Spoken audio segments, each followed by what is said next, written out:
কে কে চিনেন এটা কিসের বাসা, আর কে কে এর আগে সরাসরি দেখেছেন অবশ্যই জানাবেন। এই দুটি হচ্ছে স্ত্রী বই পাখির বাসা, আর এটি হচ্ছে পুরুষ বই পাখির বাসা। দুইটাই কিন্তু আলাদা রকমের। নমস্কার সবাইকে, কেমন আছেন সবাই? চলে আসলাম আরেকটি ভিডিও নিয়ে। তো ওই যে দূরে যে তালগাছটি দেখছেন, ওইখান থেকেই আমি বই পাখির বাসা কালেক্ট করেছিলাম এই বর্ষার সময়ে, যখন ঝড় হয়েছিল তখন। তো চলুন আজকে দেখাই। এটা হচ্ছে আমাদের বিল। এই যে সরাসরি আমরা যেতে পারতাম সোজাসুজি, তবে সরিষা লাগানো থাকার কারণে আমরা আইল ঘুরে যাব, যাতে জমির কোনো ক্ষতি না হয়। তো চলুন আস্তে আস্তে আগাই।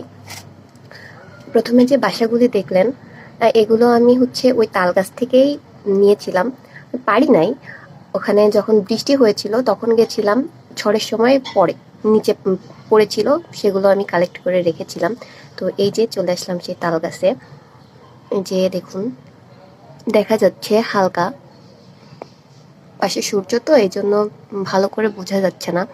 চলুন আস্তে আস্তে আপনাদের দেখাই, জুম করে দেখালে বুঝতে পারবেন। এই দেখুন, ঘুরে দেখাচ্ছি, দাঁড়ান জুম করি, দেখেন অনেকগুলো বাসা। এই গাছ কিন্তু